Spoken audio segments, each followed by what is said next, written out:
Tumigil na nga kayong dalawa, ha?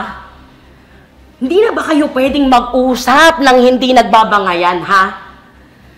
At isa pa, gusto nyo bang nakikita kayo ng anak ninyo na laging nag-aaway na parang aso't pusa?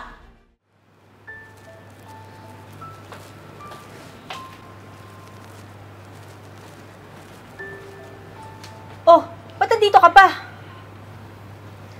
Saka hanggang kailan mo iiwan ang mga gamit mo dito sa bahay? Huwag mo naman sana akong i-pressure na ganito, chicks. Mas mabuti ng ganun, para masanay na si Ken na wala ka dito. Alam mo namang masakit sa akin na malayo kay Ken. At alam mo masasaktan siya kapag umalis na ako dito ng tuluyan. Masasaktan? Alam mo pala yung salitang yan? Pero hindi mo naiisip yan. Noong mambabae ka at lukoyin ako. Tama, di ba? Ayoko na pakipagtalo, please. Umuwi ako dito para makita yung anak ko. Anak ko! Dahil sa ating dalawa, ako ang may karapatan kay Ken. Pumalig na sa akin ng korte at wala ka na magagawa dun. Kaya kung ako sa'yo, hakutin mo na yung mga gamit mo at umalis ka na dito. Dahil hanggat nandito ka, alam natin na parehas tayong hindi magkakaroon ng peace of mind.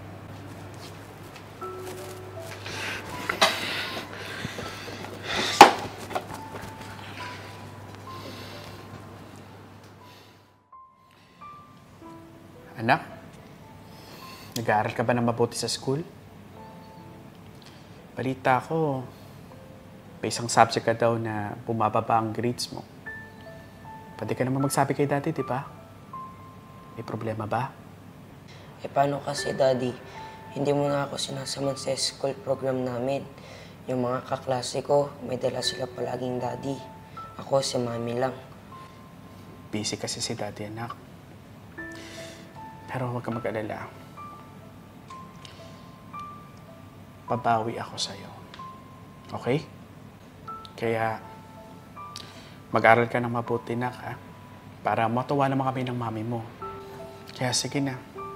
Matulog ka na, okay? Love you. I love you too po, Daddy. Ika nga. O anak, ano na bang balita sa inyo ni Brent? Parati kayo nagbabangayan. Nakikita ng bata, Ay, nako, Ma.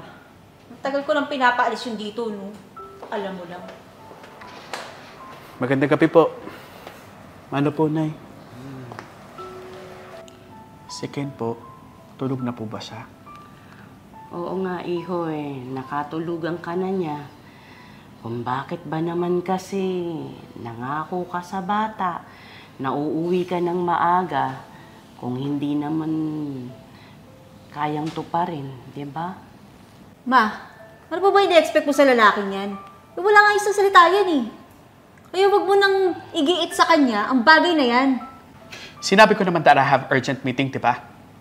I tried my best to go home early, but I don't have any choice. Kailangan kong asikasuhin ang problema sa opisina. You're always full of reasons. Ikaw ang lalaking di naubusan ng rason. Tumigil na nga kayong dalawa, ha? Hindi na ba kayo pwedeng mag-usap ng hindi nagbabangayan, ha? At isa pa, gusto nyo bang nakikita kayo ng anak ninyo na laging nag-aaway na parang aso't pusa? Ma, yan lalaking yan ang pagalitan nyo. Hindi ako.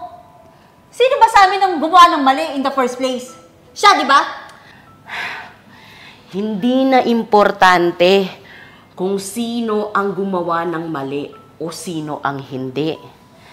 Pero sa nakikita ko sa inyo, hindi na talaga kayo pwedeng magkaayos. Ako ang napapagod sa inyong dalawa, Brent, iho, hindi sa anak ko tong si Chicks, ha? O kinakampihan ko siya. Pero, mas makabubuti na hindi na kayo magsama sa iisang bubong, iho. Sa nakikita ko, wala nang natitirang pagmamahal sa inyo sa isa't isa. At isa pa, baka maging komplikado lang ang lahat. Dahil dyan,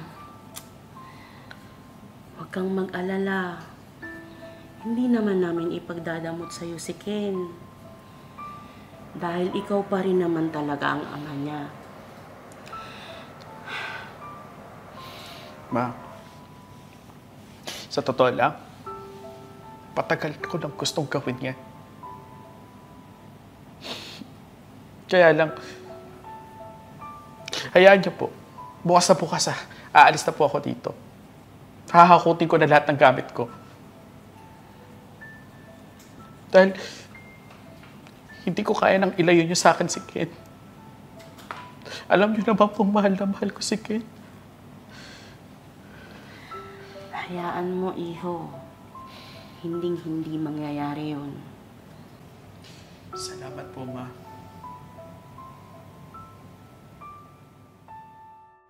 Daddy, iwan mo na ba talaga ako? Di ba nag-promise ka na hindi mo na ako iwan ulit? Lagi pa rin naman pipisita dito si Daddy. Lagi pa rin tayo lalabas para mamasyal, di ba? Anak, hindi ako mawawala. Kailangan na talagang gawin dito ni Daddy para sa kakatahimik ng lahat. Pero bakit? Hindi mo ba gusto na kompleto ang pamilya natin? Anak, makinig ka. Pamilya tayo. At hindi magbabago yun, okay? Kaya lang kasi, may mga bagay na hindi mo masyadong maiintindihan. Pero darating ang panahon, pag nasa tamang edad ka na, maiintindihan mo rin yun. Kung bakit kailangan gawin yun ni Daddy. Okay? Anak, tama ang daddy mo. Makikita at makakasama mo pa rin siya. Dahil lagi kanyang bibisitahin dito. Dahil mahal na mahal ka ng daddy mo. Gaya ng pagmamahal namin sa'yo ng Lola Cynthia mo. Eh, huwag ka nang umiyak. Okay? Mahal na mahal kita.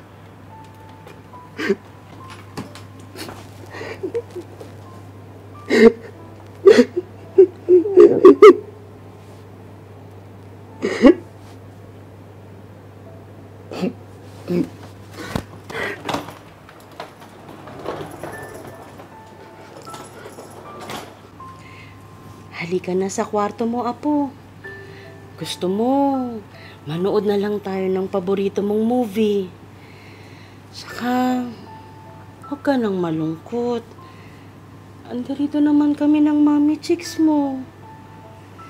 Mahal na mahal ka namin, Apo. At anak, sana magkaroon ka na rin ng peace of mind sa kabila ng lahat ng nangyari. At sa tamang panahon, darating din ang tamang tao para sa'yo. Ha, anak?